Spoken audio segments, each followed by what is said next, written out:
Yo, what's up, guys? This is Woods and Weapons. How you guys doing?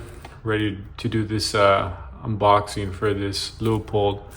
I'm excited for my Tikka T3X and 30-06. So I got this VX-Freedom 4 through 12 by 40 CDS tri-MOA second focal plane. So I'm gonna do this unboxing with you guys.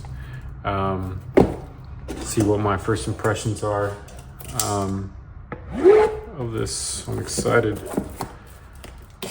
Brand new. Put this on my rifle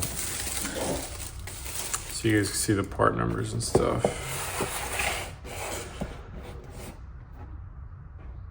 So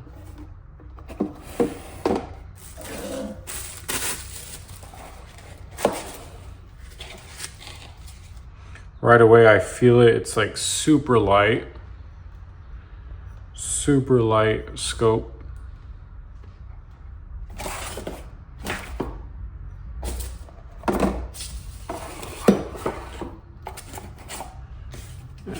Be all right. So in the box, pretty much the instruction guide.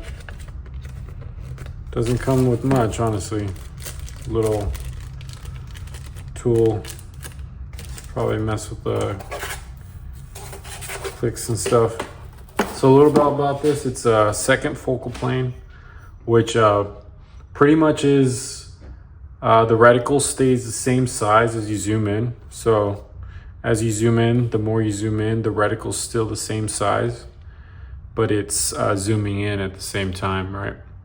So it's 4 through 12 magnification.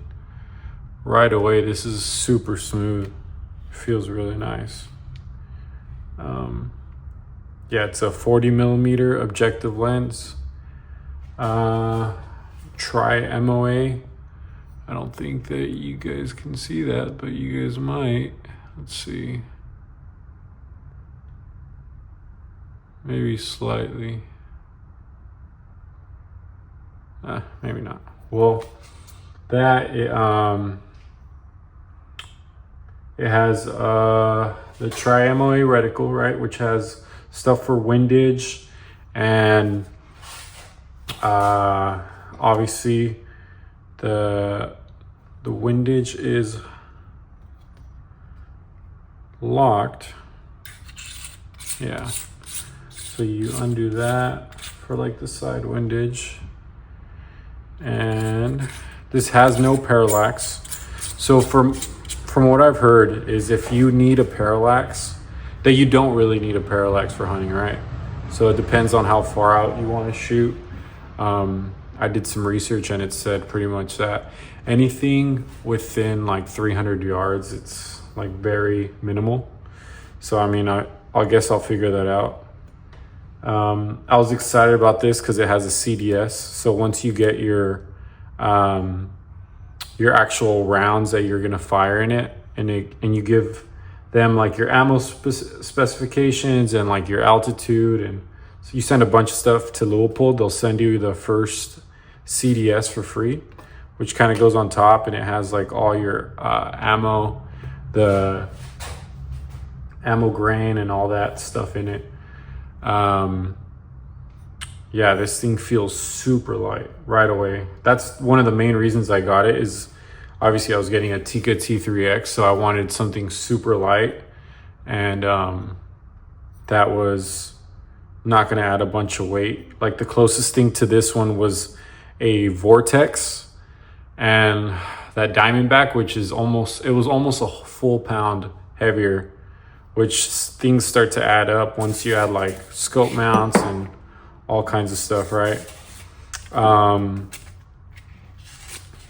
Yeah, let me see these top clicks, see how smooth they are. Oh yeah, that's super smooth. That's awesome. So the CDS, which I'm excited about, you guys can look more into it, but it pretty much, from what I've researched, is you send them over your ammo, like a velocity, whether it's like 150 grain, whatever the altitude where you might be hunting, and they make a specific dial for it so that when you go out hunting, you range something in, whether it's like 100 yards, 200 yards, you turn the dial to that, you aim, and it should hit right on. So that's why I got this one. It was around $400. Yeah, $400 was just the scope. I did get some ring mounts and a Picatinny rail, which I'll be mounting. I'll do another video on how I mount everything together. I ended up going with this Leupold because obviously it was light. I did a bunch of research about, this was one of the lower, like, budget friendly in a way, right? Without breaking the bank. I like that it was made in the US. So help out our US manufacturers, obviously, which I love. I already have a bunch of Leupold stuff, like I have binos, and I got this rangefinder too that I'm gonna make a video about, which I'm super excited about. Yeah, but the clarity, I heard the clarity is better on these than the actual vortexes in low light situations, which I'm pretty excited about. The only cons of it is it has no parallax, right? If you need it. It's only 4 through 12 magnification, right? Which for me, I don't think I'm gonna need anything else. But I mean, if you want something light made out of aluminum, they have great warranty. They're super nice. I called them to see if I needed to Loctite any of these, and they said that they have some proprietary stuff I'll be talking about later. But yeah, if you're looking at a scope, this looks like a great scope. I would definitely do some research to see what you're looking into.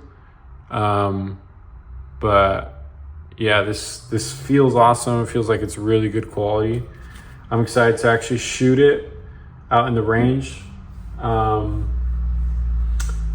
Yeah, but some of the things that you should probably look into when getting a scope is probably the price, obviously, the weight, magnification, how much magnification you're gonna need, and a reticle. I didn't know that, like, you could get a cheaper scope, but the reticle alone is gonna cost, to get a different kind of reticle for like windages and stuff, it's gonna cost you a lot more money.